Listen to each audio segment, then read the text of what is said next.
Alô, comunidade! Muito bem-vindos e bem-vindas. Dia 4 de fevereiro de 2026, a gente chega com ICL Urgente. As principais notícias do Brasil e do mundo, informação, análise a quente. E sempre com a gente na atualização das notícias, a Laura Cocho, na redação, na central de informações do ICL. Boa tarde, Laura, mais uma vez. Boa tarde, Rodrigo. Boa tarde, Rodrigo. Boa tarde para você que está nos assistindo pelos canais do Instituto Conhecimento e Liberta e Eduardo Moreira no YouTube e também pelos nossos canais parceiros. Aproveita, deixa seu like, se inscreve no nosso canal e comenta também de onde você está assistindo o ICL Urgente hoje. Vamos lá, Rodrigo. Isso, manda o seu like aí, é muito importante para a gente porque a transmissão fica ainda mais relevante quanto mais like depois da transmissão ao vivo. Né? Circulando pelo YouTube, a gente tem mais circulação quanto mais like você deixa ao longo dessa transmissão. Então, boa tarde, obrigado a você pela audiência e boa tarde para quem mora nesse país em que o ex-presidente Jair Bolsonaro teve que prestar depoimento dentro da Papudinha sobre os xingamentos dele a Luiz Inácio Lula da Silva. Bolsonaro já teve o tempo de valentão, né? Berrava no cercadinho, dizia que não ia mais respeitar a determinação do Supremo, xingava o Lula, dizia que estava nem aí para os mortos da pandemia e agora está lá encolhido na Papudinha, pedindo arrego, pedindo ajuda para a Michele para ver se ele segue para a prisão domiciliar. Enquanto isso, teve que se explicar mais uma vez para a polícia. A polícia foi lá e ouviu o presidiário, chefe da quadrilha, Jair Bolsonaro. Não está fácil a vida dele. Daqui a pouco eu trago mais detalhes sobre esse fato em particular. O Jair Bolsonaro tem descaso pela dignidade humana. Quem disse isso não foi nenhum jornal de esquerda, nem da China, nada disso. Foi o Ministério Público Militar, ou seja, os promotores que atuam no Superior Tribunal Militar, que julgam militares, e o Bolsonaro é um ex-militar. O documento do MP Militar pedindo a perda da patente de Jair Bolsonaro usa exatamente esses termos para se referir ao ex-presidente agora condenado. A gente separou alguns trechos desse pedido, né? Pedido para que ele seja expulso do Exército. Vamos ver alguns desses trechos. Tem aqui, ó. Sem muito esforço, nota-se o descaso do representado Jair Messias Bolsonaro para com os preceitos éticos mais básicos previstos no artigo 28 da Lei 6.880. Entre eles, o respeito à dignidade da pessoa humana, ou seja, ele não tem respeito, e a gente sabe, basta lembrar o que ele falava na época da pandemia, mas ele fez também no caso do golpe de Estado. O cumprimento das leis, ele não tem compromisso com isso. E com as ordens das autoridades competentes. Ele literalmente disse num palanque, não cumpro ordem do Poder Judiciário. Então, isso tudo agora por escrito na denúncia em que o Ministério Público Militar pede que Jair Bolsonaro perca a patente de capitão, muita gente o chamava de capetão, né, de capeta, capitão. Pede que ele perca essa patente e que ele seja expulso definitivamente do Exército. A gente separou um outro trecho desse mesmo documento do Ministério Público Militar. Podemos colocar isso, está aqui.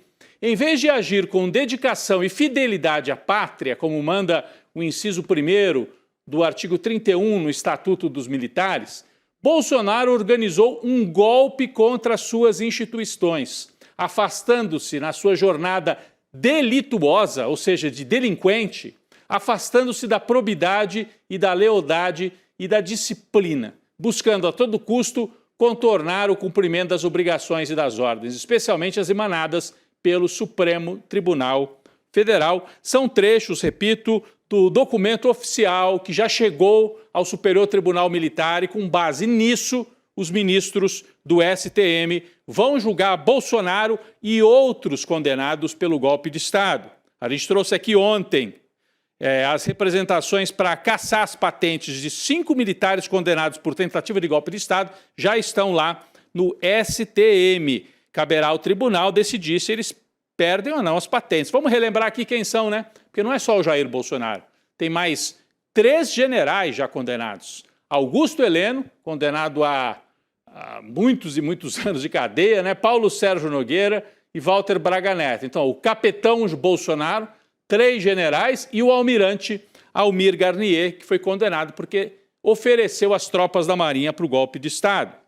Se a perda das patentes for confirmada, e esse julgamento vai demorar ainda para acontecer, porque tem a oitiva, os condenados têm que se pronunciar, o relator apresenta o seu relatório, os outros ministros votam, vai demorar um pouco ainda. Mas se eles tiverem as patentes cassadas, não haverá razão para que eles permaneçam em instalações militares. Veja, Braga Neto, Augusto Heleno está em casa já porque está doente, mas Braga Neto está numa instalação militar no Rio de Janeiro, Almir Garnier está numa instalação militar em Brasília. Se eles perderem as patentes, talvez todos eles sigam para Papuda. Bom, o Braga Neto talvez para Bangu, que ele mora no Rio, e o Garnier para Papuda, fazer companhia para o Jair Bolsonaro. A informação interessante é que o relator do caso de Jair Bolsonaro no STM, que cada um desses aqui vai ter um relator diferente. O relator do caso do Jair é considerado linha dura. É o Carlos de Aquino. Foi indicado pelo Temer, mas nos casos que ele já tratou de perda de patente, na maioria deles, se posicionou 5 vezes pela cassação das patentes dos militares que foram julgados. Vamos ver se ele vai ser durão também com o general, com Bolsonaro e com o almirante. Tomara que siga esse mesmo padrão. Bom, o ex-presidente Jair Bolsonaro, como eu disse aqui na abertura, depôs para a Polícia Federal no âmbito de uma investigação sobre postagens e falas que associaram o presidente Lula ao tráfico de drogas. O valentão do Bolsonaro fazia isso, lembram? Ele foi ouvido como investigado num inquérito aberto a pedido do Ministério da Justiça para apurar se as falas de Bolsonaro configuram crime contra a honra de Lula. O depoimento aconteceu no domingo, na Papudinha, onde Bolsonaro cumpre pena. A informação só foi divulgada agora há pouco e a gente traz aqui os detalhes no ICL Urgente com a Laura Couto. Rodrigo, entre os episódios que estão sendo apurados pela Polícia Federal, está um vídeo publicado no YouTube em março do ano passado, no qual Bolsonaro teria associado Lula ao tráfico de drogas no Complexo do Alemão, no Rio de Janeiro. Algumas postagens de Bolsonaro no X também estão sendo analisadas pela PF. O ex-presidente chegou a usar termos considerados ofensivos no perfil oficial e em uma das postagens o Bolsonaro chamou Lula de cachaça. A defesa do Bolsonaro nega que isso configura crime e os advogados alegam que os comentários estavam em um contexto de crítica política, Rodrigo. Crítica política, sei, cachaça. Isso não é crítica política nenhuma, é deboche, é xingamento. O Jair era valentão quando estava no poder, agora está enfiado debaixo da cama lá na Papudinha. Vamos ver, aguardar o que ele falou para a Polícia Federal, né? Pode avançar também esse inquérito contra ele. E lá de dentro da Papudinha, onde está Jair Bolsonaro, o ex-presidente segue despachando ordens para montar o tabuleiro da extrema-direita nas eleições. Hoje, Bolsonaro recebeu a visita do secretário-geral do PL, partido dele, Rogério Marinho, que tem sido responsável por montar os palanques estaduais e ajudar também o Flávio Bolsonaro. O Rogério Marinho, que é um político profissional, nem era da extrema-direita, mas até por oportunismo ele foi indo cada vez mais para esse papel de articulador da extrema-direita. O encontro lá na Papudinha durou cerca de 2 horas e na saída o senador descartou que possa ser o vice na chapa de Flávio Bolsonaro. Acho que ninguém estava esperando que ele fosse o vice mesmo. De qualquer maneira, na entrevista coletiva ele disse, não serei o vice, não faz sentido, eu sou do PL, não faz sentido uma chapa PL com PL e nem 2 homens, Provavelmente vão tentar ainda uma mulher ou alguém de um outro partido. O objetivo maior do encontro era debater incertezas nas disputas estaduais, na montagem de chapas da direita em 3 estados, São Paulo, Distrito Federal e Santa Catarina. Mais uma vez a Laura tem informações, tem mais informações sobre a montagem desses palanques da direita nas 3 unidades da federação que eu citei aí, Laura.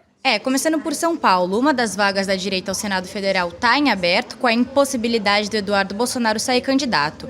O Eduardo defende o nome do deputado estadual Gil Diniz, do PL, mas o governador Tarcísio de Freitas não aprova o nome do parlamentar e prefere alguém mais moderado. Já a cúpula nacional do Partido Liberal tem preferência pelos deputados Marco Feliciano e o vice-prefeito Ricardo Melo Araújo. Já no Distrito Federal, com o escândalo aí do Banco Master que a gente vai falar mais pra frente, a direita admite abandonar a candidatura do governador Ibanez Rocha ao Senado. Nesse caso, o partido pode ficar sem apoio ao governo distrital e lançar só uma dobradinha ao Senado Federal com a Michelle Bolsonaro e a Bia Kicis. Rodrigo. É isso. Laura, eles vão ainda encontrar uma solução, né? Sem o Ibanez, talvez até sem a vice-governadora aí, Celina Leão. A direita vai encontrar uma solução porque no Distrito Federal o bolsonarismo é majoritário. Então eles terão um candidato certamente no Distrito Federal. Você citou aí, para o Senado eles têm uma chapa forte com a Michelle Bolsonaro e com a Bia Kicis. E em São Paulo tem essa dúvida. São Paulo tem essa dúvida, porque você tem o Derrite, que é esse secretário de segurança do Tarcísio, que deve sair ao Senado, e a outra vaga na chapa pro Senado seria do Eduardo Bolsonaro, mas ele está nos Estados Unidos, não vai concorrer. Quem é que concorre, então? Eles estão nessa disputa. Tem gente de outros partidos da direita aí tentando se aproveitar desse vazio, inclusive o Ricardo Salles, que foi ministro do Jair. Mas vamos falar de Santa Catarina. Partidos de direita lá em Santa Catarina ameaçam não apoiar a reeleição do governador Jorginho Melo, que é do PL, né? É bolsonarista. Se ele não apoiar em troca o veteraníssimo Esperidião Amin para mais um mandato ao Senado. Lembrando que o Esperidião Amin não é do PL, ele é do PP, o Progressistas, o partido do Arthur Lira, né? O Progressistas. A pedido de Bolsonaro, Jorginho pode apoiar uma dobradinha do PL. Carlos Bolsonaro, que foi para Santa Catarina, se filiou, e Carol de Tone, que já era lá do estado, né? E o Esperidião Amin ficaria a ver navios? Ficaria sem nenhuma das duas vagas? Sem o apoio do PL? Essa é a Carol de Tone. O Jorginho Melo vai se reunir hoje com o presidente nacional do PL, o Valdemar Costa Neto, para acertar os ponteiros e ver o que eles fazem com a Carol de Tone. Ou com o Esperidião Amin. Um dos dois vai ser rifado, porque o Carluxo a gente sabe que não será rifado. Esse tem vaga garantida, até pelo sobrenome Bolsonaro. Bom, Valdemar cogita descartar o nome dela, a deputada federal Caroline de Tone, que está aqui na tela, e entregar a vaga para Esperidião Amin. O objetivo é reforçar essa aliança do PL com o PP, o partido do Esperidião Amin. Carol de Tone interpreta o movimento da sigla como uma traição e estuda deixar o PL. Seria mais uma chutada pelo bolsonarismo ou brigando com o bolsonarismo, depois de Joyce Hasselmann e outras, né? De acordo com a TV CNN, 6 partidos já sondaram a deputada para que ela seja, né, para que ela se filie. Os partidos Podemos, Avante e PRD ofereceram até a presidência estadual para que ela se filie e concorra ao Senado. Vai ser interessante, hein? Então, de qualquer maneira, provavelmente vamos ter 3 nomes da direita disputando 2 vagas.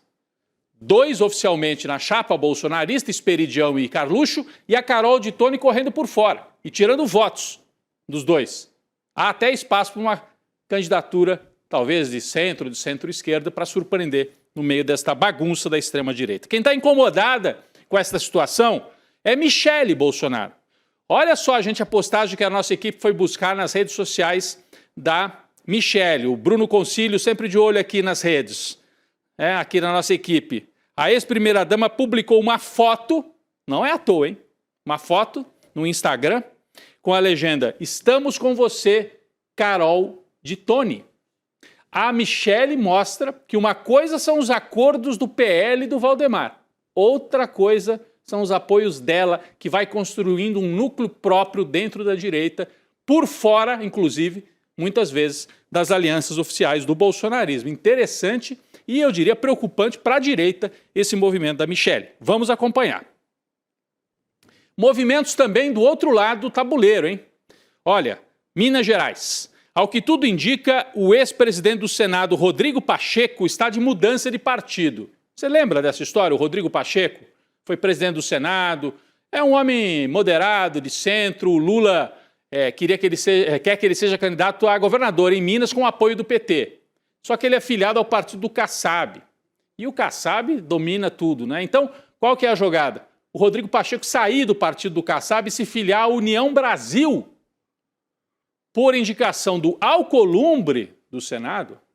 É muito nome, né, gente? Mas é só para acompanhar esse jogo todo. Importante. E aí ele seria candidato a governador em Minas, com apoio do Alcolumbre e do Lula. Olha, uma jogada, uma manobra aí que não estava no radar e que surge nesse momento, em Minas Gerais. Toda a articulação foi conduzida diretamente pelo presidente do Senado, Davi Alcolumbre.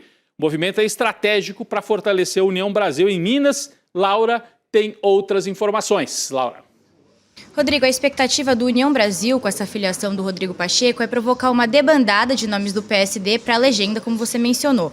Já a equipe do Rodrigo Pacheco acredita que o União Brasil tem uma estrutura partidária com maior capacidade de articulação nacional para viabilizar uma candidatura e que está sendo mais considerado aí, nesse caso, é o governador de Minas Gerais, né? O governo de Minas Gerais. Mas o Pacheco ainda deve ter uma nova conversa com o presidente Lula antes de anunciar qualquer plano eleitoral. O Lula aposta em palanques fortes em estados chaves como Minas Gerais, assim como a direita também está pensando nisso, e o presidente Lula aguarda agora uma sinalização clara do Pacheco até o Carnaval. Rodrigo. Olha, Laura, e tem um outro dado, presta atenção, essa jogada aí do Lula, essa articulação, é para tirar o União Brasil do palanque nacional do Flávio Bolsonaro, porque veja, União Brasil é um partido de centro-direita, tem muito mais gente alinhada com o Bolsonaro do que com a esquerda.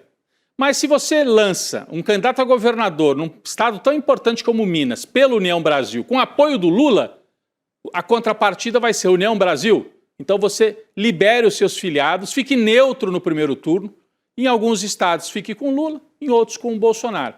Com isso o Lula tira um naco aí do centrão do possível apoio ao Flávio Bolsonaro. É isso que está sendo costurado também, além de ter um palanque forte em Minas Gerais. O presidente Lula segue se movimentando nessas articulações no ano eleitoral. Está marcado para hoje à noite um evento importante em Brasília, hein? O presidente vai promover um jantar com Hugo Mota, presidente da Câmara, e com líderes partidários. O objetivo é melhorar a relação do Palácio do Planalto com a Câmara. Você sabe, ao longo de 2025 teve muita trombada ali, né? Principalmente por parte do Hugo Mota contra o governo. O encontro vai acontecer às 19 horas, daqui a pouquinho, na Granja do Torto, a residência de campo, né? Fora já de Brasília, a residência de campo da Presidência da República. Laura tem mais detalhes. Rodrigo, o presidente Lula vai aproveitar a reunião de hoje para intensificar a articulação política do governo, já de olho nas eleições de outubro. O objetivo do encontro com Hugo Mota e os líderes da Câmara é também acalmar os ânimos para passar com mais facilidade a votação de projetos de interesse do governo, além de sinalizar também para eventuais alianças estaduais nas eleições em outubro. O Lula deve receber líderes do Senado Federal também, incluindo o presidente da Casa, Davi Alcolumbre, só depois do Carnaval. Rodrigo. Então o Lula, Laura, está retomando conversa com esse pessoal, com quem teve muita aresta em 2025. Essa articulação com o Alcolumbre, incluindo Minas Gerais, melhora as relações com o Hugo Mota e promete um apoio assim, para o pai do Hugo Mota na candidatura ao Senado, na Paraíba. São acertos regionais que podem ajudar também a candidatura nacional do presidente Lula. Vamos para o noticiário do maior escândalo financeiro da história recente do Brasil. Ficou para depois do Carnaval. O quê? A convocação de Daniel Vorcaro, dono do Banco Master, para depor na CPMI do INSS. Então foi adiada para depois do Carnaval. Tudo é depois do Carnaval, né? A audiência estava marcada para esta quinta-feira, amanhã, mas a defesa questionou, considerou ser um curto prazo para preparar a oitiva. Os advogados de Vorcaro pediram que o depoimento seja realizado por videoconferência, já que o banqueiro precisa cumprir medidas cautelares na cidade de São Paulo. A oitiva do dono do Master ficou para o dia 26 de fevereiro. Mas, olha, gente, além do Vorcaro, que virou um nome conhecido por seu principal beneficiário do que seria a maior fraude financeira no século XXI no sistema financeiro brasileiro, além dele, outra figura importante que toma os holofotes do escândalo e que até agora vem escapando de vários escândalos é o governador do Distrito Federal. A gente falou dele ontem, mas vamos voltar ao personagem. Laura, traz pra gente, olha aí, ó, já está até no telão, Ibanez Rocha, Laura. Rodrigo, quem realmente está chamando a atenção nessa teia do Master é o governador do DF, Ibanez Rocha. Agora o Ibanez passa a ser formalmente investigado pelo Superior Tribunal de Justiça, isso porque nos últimos dias começou a tramitar no STJ um procedimento citando o governador em diferentes atos suspeitos relacionados a negócios envolvendo o BRB, né, o Banco Regional de Brasília. O material recebido já foi encaminhado para a PGR que agora deve definir os próximos passos para aprofundar a apuração dos fatos envolvendo o Ibanez Rocha. Rodrigo. Laura, tá para sair mais material, para vir à tona, né, que já está na mão dos investigadores. Mas o ministro Dias Toffoli deve liberar dados extraídos do celular de Daniel Vorcaro para a CPMI do INSS. Lembram que o Toffoli queria guardar tudo na gaveta dele, depois liberou. Ele estava se recusando a entregar o material para a CPMI, porque ele sabe, quando vai para a CPMI, senador, deputado, isso vaza para tudo que é lado. Mas ele recuou e agora já admite liberar esse material. A informação foi revelada pelo senador Carlos Viana, lá de Minas Gerais, que preside a comissão de inquérito. Vale lembrar que no final do ano passado o Toffoli havia restringido o acesso da CPMI a esses documentos, deixando tudo sob custódia do Davi Alcolumbre. Diz que só o Davi Alcolumbre, o presidente do Senado, poderia olhar o que tem ali. Então, o que será que o Toffoli estava querendo guardar? O que tem de tão importante no celular do Vorcaro? Além de possíveis imagens aí de festinhas suspeitas em Trancoso, que o ICL já trouxe aqui informação, né? Festas envolvendo autoridades dos vários poderes da República, em que o Vorcaro, de certa maneira, comprava a cumplicidade de autoridades. Será que tem isso lá no celular? Os deputados e senadores vão ver? Bom, esse buraco do Banco Master fica cada vez mais fundo. Vamos lembrar daquele relatório sobre o BRB. Olha, é tanta sigla, vamos lá. Master é o banco privado, é o banco que era do Vorcaro. O BRB é o banco público, o Banco de Brasília, que planejou e aprovou a ideia de comprar o Master para salvar a pele do Vorcaro. Bom, aquela apuração interna feita pelo BRB, com chamados achados relevantes, foi entregue à Polícia Federal e ao Banco Central e os achados eram realmente relevantes. Isso porque a auditoria externa que fez o relatório apontou que alvos do Banco Master tinham virado, presta atenção nisso, acionistas do BRB. Laura, explica pra gente isso, por favor. É um rolo, né, Rodrigo? Mas segundo as informações desse relatório que você citou, o dono do Banco Master, Daniel Vorcaro, o ex-sócio do Master, o Maurício Quadrado, e o fundador da Reag Investimentos, o João Carlos Mansur, esses três teriam comprado ações do Banco BRB.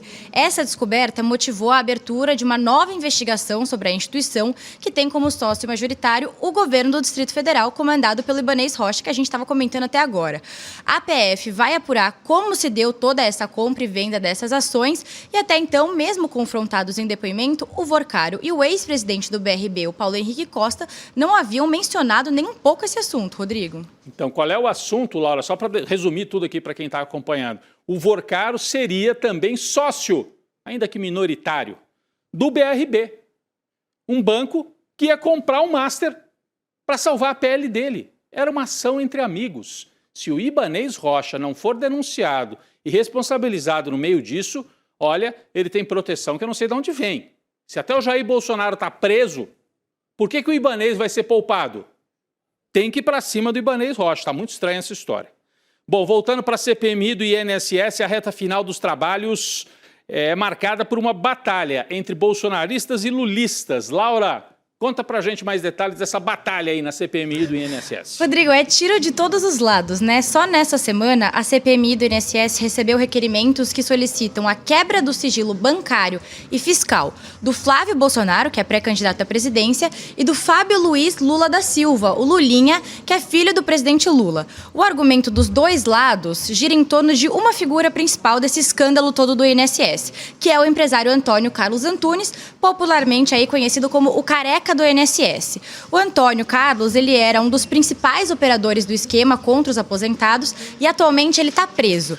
Mas o pedido do PT é sobre uma ligação mais específica do Flávio. Segundo o Rogério Correia, o deputado Rogério Correia, que protocolou essa solicitação, a administradora do escritório do Flávio Bolsonaro em Brasília chama Letícia Caetano dos Reis e ela é irmã de um dos sócios do Careca do INSS, Rodrigo. Agora, esses requerimentos devem ser colocados em votação na comissão e precisam de uma maioria simples aí para aprovação. Então, olha, a classe política em Brasília, principalmente a direita, preocupada com investigações do Banco Master e vai ficar preocupada com mais um assunto que nós vamos trazer agora. Atenção, entrevista exclusiva. O ICL Notícias, primeira edição, ouviu novamente o piloto de avião Mauro Matosinho, que expôs a relação de políticos com o PCC.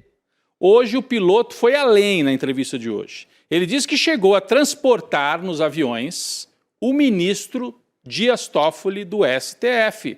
Matosinho afirmou que nessa viagem Toffoli estava a caminho do resort Itaiaiá, que formalmente era de propriedade de parentes dele. Vamos conferir um trecho da entrevista do piloto Mauro Matosinho. Eu sou acionado para fazer um voo pelo proprietário da empresa, o Epaminondas, e ele me pede para que no dia seguinte fizesse um voo para buscar um passageiro em Brasília, levá-lo até Ourinhos e voltar para São Paulo no final do dia. Nada estranho, nada fora da rotina. Quando eu chego em Brasília, quem embarca é o ministro Dias Toffoli. E a gente segue até Ourinhos, também um voo rápido, um voo naquele dia muito tranquilo, meteorologia boa, tudo certo. Quando a gente chega em Ourinhos, há um helicóptero aguardando na pista, que ali no aeroporto a gente fica sabendo que seria um helicóptero enviado por um resort chamado Itaiaiá para levar o ministro até lá. Naquele dia, o ministro chega até a me convidar para ir até o resort, para passar a tarde lá. Eu achei profissionalmente inadequado, então optei por ficar no aeroporto e voltamos no final do dia para a cidade de São Paulo. Tá aí, depoimento do Mauro Matosinho, contando com muitos detalhes. O espaço está aberto para que a assessoria ou o próprio ministro Dias Toffoli comente essas declarações. Não está acusando de nenhum crime, mas situação esquisita. Por que o ministro do Supremo tem que voar numa aeronave de um grupo que tem ligações aí com investigações e tal? O Dias Toffoli precisa explicar melhor por que ele gosta de pegar carona em aeronaves em vez de pagar do bolso dele. Ele ganha muito bem, pode comprar passagem ou até pagar um deslocamento.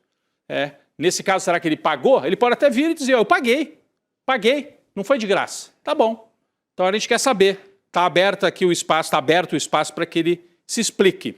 Notícia importante, o governo brasileiro assinou hoje de manhã o Pacto Nacional Brasil de enfrentamento ao feminicídio. Chega de violência, de morte das mulheres brasileiras. A iniciativa uniu os poderes executivo, legislativo e judiciário num compromisso para enfrentar a violência contra as mulheres. O anúncio apresentou diretrizes iniciais, não detalhou ainda de que forma vai ser a execução desta política.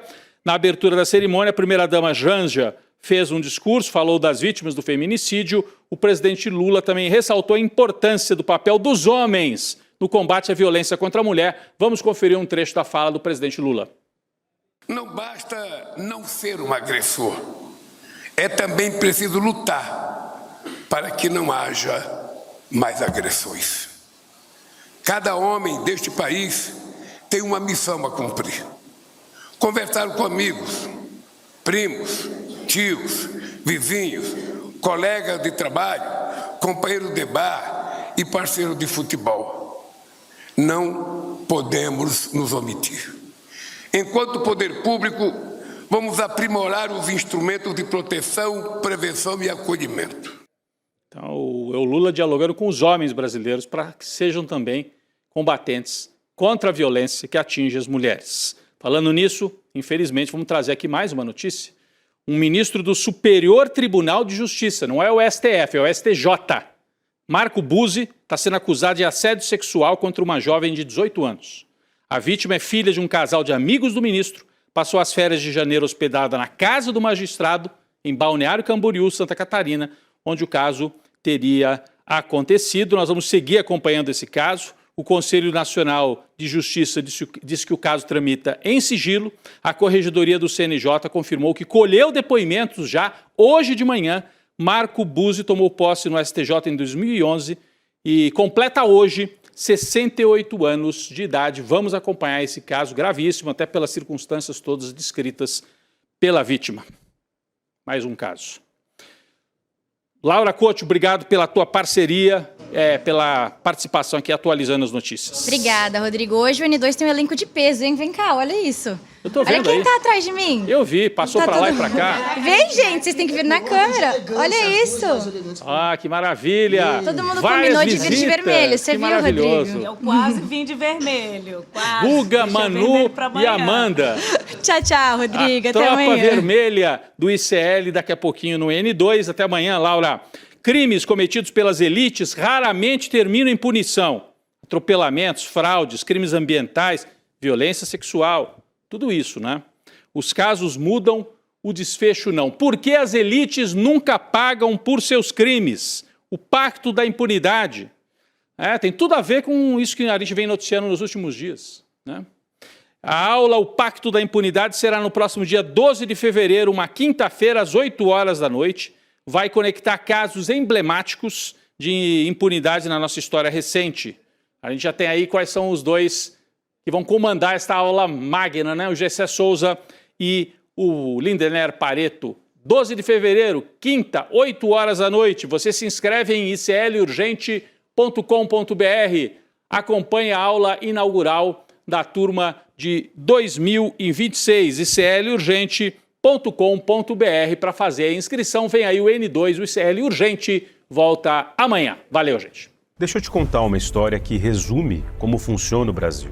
O Banco Master quebrou. As investigações apontam um esquema de até 17 bilhões de reais em fraudes, carteiras de crédito falsas e dinheiro desviado. E onde está esse processo? No Supremo, sob sigilo máximo, conduzido por um ministro que, segundo reportagens, tem parentes e advogados próximos envolvidos no caso. O rico não precisa fugir da justiça, a justiça vai até ele, mas é para protegê-lo. E é assim que o poder funciona no Brasil desde a colônia. No dia 12 de fevereiro, às 20 horas, eu e o professor Gessé Souza vamos explicar tudo isso na aula inaugural da pós-graduação em Teoria Crítica do ICL.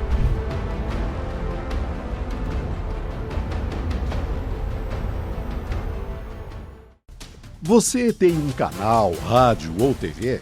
Chegou a hora de levar ao seu público o jornalismo que faz história. Democracia! No ICL, você tem acesso exclusivo a Chico Pinheiro, Esses caras fardados sempre estiveram tumultuando a vida democrática neste país. Leandro Demore, Aqui foi tudo tomado pela água, ó. Heloísa Vilela, Que a mesquita é aqui dentro do campo de refugiados. Juliana Dalpiva em campo, Muita gente acompanhando esse julgamento que é histórico. apurando tudo de perto, feito por quem entende.